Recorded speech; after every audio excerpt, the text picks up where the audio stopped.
तो आज हम पढ़ेंगे माध्यक के बारे में, जिसे माध्यिका भी कहा जाता है। तो हमारे पास क्वेश्चन दिया गया है, नीचे दिया हुआ बटन कक्षा के 30 विद्यार्थियों के भार दर्शा रहा है, विद्यार्थियों का माध्यक भार ज्ञात कीजिए। तो हमारे पास उसके बाद तालिका दे रखी है, जिसमें अंकों में सबसे पहले 40 से 45 और लास्ट में 70 से 75 तक अंक लिए गए हैं। फिर विद्यार्थियों की संख्या है जो 2, 3, 8, 6, 6, 3, 2 ये ली गई। तो अब हम इस क्वेश्चन को सॉल्व करते हैं। तो हमें इस क्वेश्चन को सॉल्व करने के लिए ज़्यादा कुछ नहीं करना, हमें केवल तालिका बनानी है पहले। तो वो ये दो कॉलम तो हमें पहले से दे रखे, एक भार किलोग्राम में और दूसरे विद्यार्थियों की संख्या, जिसे हम एफ भी कहते हैं। तो हमें इसमें एक और कॉलम बनाना पड़ता है, जिसे संचय बारंबारता यानी सी एफ कहते हैं। तो हमारा जो सी एफ है वो विद्यार्थियों की संख्या को नीचे की ओर जोड़ने से निकलता है। जैसे सबसे पहले 2, तो हम यहाँ पे 2 लिखेंगे। उसके बाद 2 और 3 कितना होता है? 5, तो हम यहाँ पे 5 लिखेंगे। उसके बाद 5 और 8 कितना होता है? 13, तो हम यहाँ पे 13 लिख देंगे।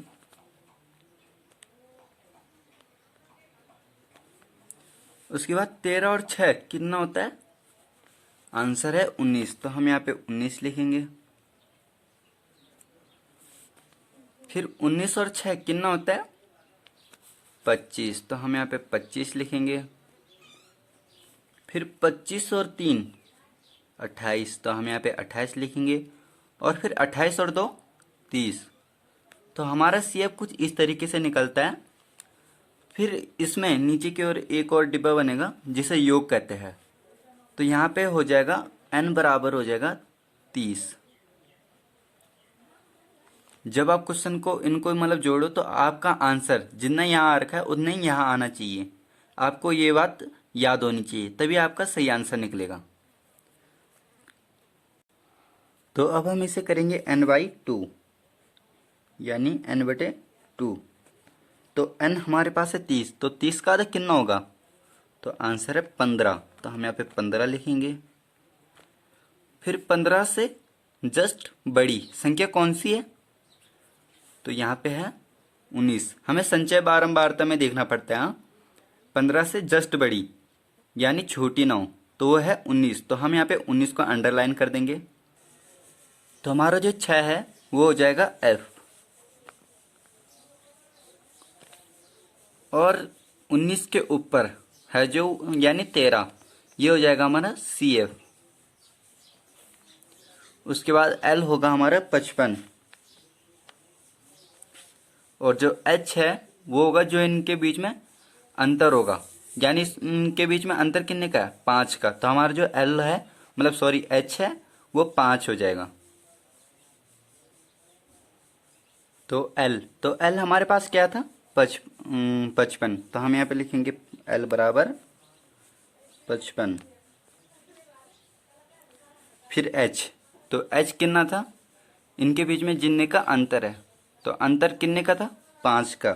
तो हमारा जो H है वो 5 हो जाएगा।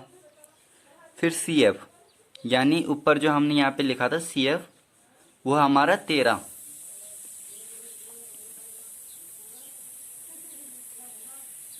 फिर F, तो F है हमारा 6। तो अब हमें इसको सूत्र को याद रखने की जरूरत है। इसका सूत्र L प्लस n/2 ऋण CF बटे F होता है, फिर गुणा H। तो ये इसका सूत्र होता है। तो अब हम इसे सूत्र में रखेंगे। तो हमारे पास L कितना है? 55, तो हम लिखेंगे यहाँ पे 55 प्लस n/2, यानी हमारे पास n/2 कितना किया था? 15, तो हम यहाँ पे लिखेंगे 15 माइनस CF कितना था? 13, तो 13 फिर बट्टे F कितना है? 6, फिर गुणा, और H कितना था हमारे पास? 5।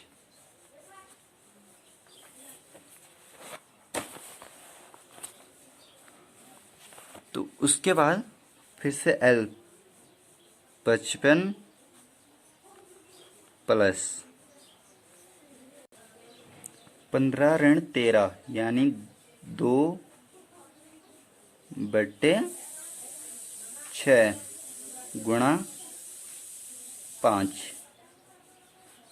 तो फिर हम 5 की गुणा 2 से कर देंगे, कितना हो जाएगा 10। तो हम लिखेंगे 55 प्लस 10/6।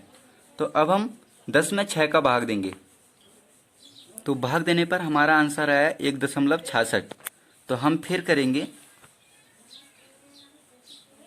55 प्लस 1.66। तो अब हम प्लस करेंगे, तो प्लस करके कितना आ जाएगा, मतलब हमें 55 को 1.66 में जोड़ना है। तो टोटल जोड़ के हमारा आंसर 56.66 आ जाएगा।